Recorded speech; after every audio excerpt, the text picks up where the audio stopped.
Salutations t'es de naze. Je suis le chef et on est J-12 avant l'avènement de l'Empire. Toi-même tu sais, là on est en pleine nature. Je vais faire des revues dans la nature. Je suis un peu un écolo, quelque part. Regarde-moi cette campagne. Campagne. C'est pas beau ça hein. Aujourd'hui on va parler de l'épisode 4 de l'Attaque des Titans saison 2. Ouais. Bon et cet épisode, il était ouf. Il était ouf, mais d'une oufitude mon gars. Pourtant je connais hein. Bah pourtant j'ai quand même trouvé ça ouf. Et ça c'est ouf. Ouf. Oui, alors pourquoi c'était cool? Parce que des révélations de malades. Pourtant je sais les révélations, je les connais tu vois. Mais voir comment ils ont mis chaque plan, chaque scène, chaque dialogue, l'ambiance de l'épisode. Magnifique, magnifique, j'ai kiffé. J'ai envie de le revoir tout de suite là. On va le revoir? Bon, la semaine dernière je parlais qu'il manquait une scène dans l'épisode, une scène très importante. Et je me suis dit, soit ils l'ont supprimé, soit on va l'avoir en flashback. Mais non, ils ont centré tout l'épisode autour de ce qui se passe dans cette fameuse tour. Ça rime, appelle-moi Necfeu. Et donc... la scène était ouf, était juste ouf. Encore mieux que dans mes souvenirs. Quand il regarde les sardines, il a fait tiens, c'est du hareng. Et l'autre il fait. Au début, il se grille lui-même, il fait mais ouais, du hareng. Il fait, mais comment tu sais que c'est écrit du hareng?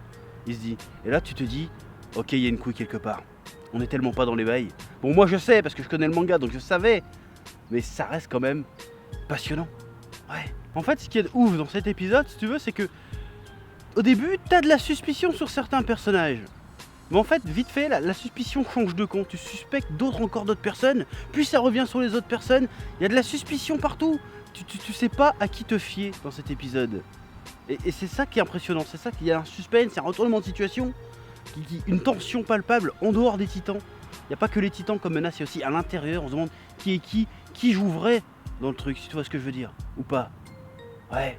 Bon, je l'ai déjà dit dans d'autres reviews, mais en fait, moi comme je sais ce qui va se passer, j'insiste assez déjà là-dessus, je regarde la mise en scène, je regarde comment c'est foutu, et franchement, l'adaptation est parfaite, sans déconner, parce que tu vois en fait, j'en parlais déjà la semaine dernière, mais quand tu regardes certaines scènes, en sachant ce qui va se passer, tu te dis que, franchement, pourquoi tu l'as pas grillé dans le manga?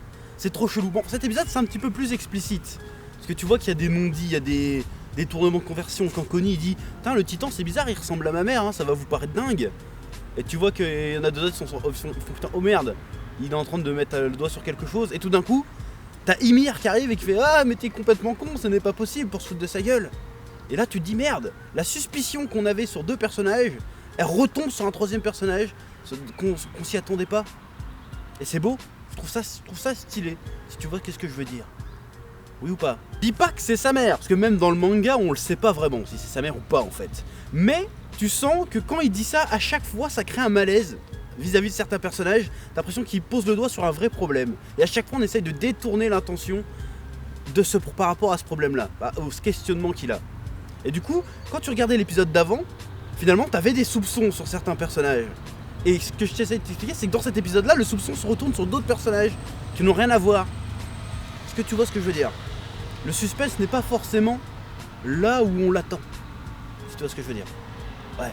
C'est un épisode très bien rythmé et très dense. Je veux dire, à chaque fois que tu arrives sur une situation et qu'il se passe quelque chose dans cette situation, genre exemple, un exemple, le truc avec la boîte de hareng, tu dis oh putain il va y avoir une révélation de ouf, mais non, parce qu'il y a des titans qui attaquent la tour, alors qu'ils sont pas censés se déplacer la nuit. Tu vois, après, tu vois, ils commencent à s'en sortir, et puis boum, on n'a plus de gaz, on est dans la merde, tout le monde se fait manger, on va crever, puis boum, les titans rentrent dans la tour, puis boum, l'autre quand il se bat contre le titan et qu'il le jette par la fenêtre, c'était méga badass. Bon, lui mérite un Oscar, mais je vais pas spoiler, mais voilà, il y a des personnages dans cet épisode qui méritent des putains d'Oscars de ouf. Mais voilà, il y a un truc, et à la fin tu crois que c'est perdu, et puis boum, bah là c'est plus du spoil parce que c'est dans l'épisode, Ymir se transforme en titan. Et là, même si tu savais que ça allait arriver, tu te dis putain les gens ils vont tellement kiffer, ils vont tellement être ouf quand ils vont voir cette scène, t'es là, oh j'imagine déjà toutes les réactions du truc. Et c'est jouissif parce que tu sais que ça va arriver, mais quand ça arrive, t'es quand même soufflé. Si tu vois ce que je veux dire. Un Varro il était avec moi quand j'ai vu l'épisode, je fais oh, j'étais comme ça, oh, stylé. Soufflé. Stylé, soufflé. Soufflé, c'est la première fois que je dis cette expression dans une vidéo, mais j'ai été soufflé. Voilà. Puis c'est un épisode qui joue pas mal avec notre attachement au personnage. Même s'il y a des personnages, par exemple les soldats qui se battent, on les connaît pas tant que ça, ou alors moi j'ai zappé des épisodes parce que je pense pas les connaître plus que ça. Et ben ils arrivent à développer un petit truc autour d'eux, tu vois. Voir la meuf elle veut protéger ses amis, mais au final elle se fait bouffer même si elle est badass, tu vois. Elle essaye de sauver son pote, elle se fait bouffer comme une merde et puis elle gueule ah papa viens m'aider au secours. C'est à la fois pathétique et extrêmement tragique. Si tu vois ce que je veux dire. Ou l'autre connard qui essaye à tout prix de picoler. Et puis qu'en fait il est pas triste qu'il va se faire bouffer, il est triste parce qu'il aura pas sa boisson. Ça montre un peu comment l'esprit humain réagit au désespoir. Et ça c'est poignant. Ça m'a poigné. T'as été poigné aussi toi? J'étais poigné sa J'ai mère. été poigné sa mère. C'était beau. Mais en même temps tu vois aussi de la camaraderie, de l'affection, de l'amour, du courage. Avec Ymir, avec Bertholdt, avec Rainer, avec Connie. Tu dis ces mecs là ils vont s'entraider jusqu'à la mort, c'est ça qui est beau. Bon, dans le lot il y a quelques enculés, bon je vais pas spoiler. Mais bon, quand même, il y en a Oscar Studio, mon gars. En vrai, c'était un épisode de fou. C'est un épisode parfait, à tous les niveaux. La musique, l'animation, l'ambiance, le rythme, les révélations de malade. La scène où elle se transforme à la fin, tu te dis putain, qu'est-ce que c'est que ce bordel?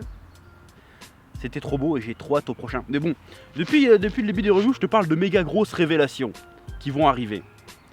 Je sais que beaucoup se disent putain, c'était ça la révélation dont il nous parlait l'autre gros tas de merde. Et ben non, c'était même pas ça, mon gars. Ça c'est juste l'entrée, c'est juste une mise en bouche. Un petit amuse-gueule de révélation de ouf. Ce qui va arriver là, je pense que ceux qui n'ont pas lu le manga sont clairement pas prêts. Je pense qu'en animation t'as jamais vu un truc pareil. Ça risque d'être assez ouf, d'être assez gueudin. Et encore, le truc de gueudin qui va arriver cette saison, c'est rien comparé aux révélations que t'as encore après dans le manga. C'est du chiabalane ce bordel, mais du bon toi. À chaque fois t'es surpris, voilà, là je vais te donner envie d'aller lire les scans parce que c'est... Shingeki no Kyojin, c'est une expérience en termes de narration et de suspense. Voilà, et l'animé le fait super bien. Donc j'ai très hâte de lire de voir les prochains épisodes. Parce que celui-là était d'une perfection parfaite. Et voilà, je regrette pas d'avoir attendu 4 ans pour voir ça en animation. Parce que c'était beau. Voilà, maintenant je te laisse mettre des likes, des commentaires, t'abonner, tout ce que tu veux. Et maintenant je me casse dans la nature. Voilà, à bientôt.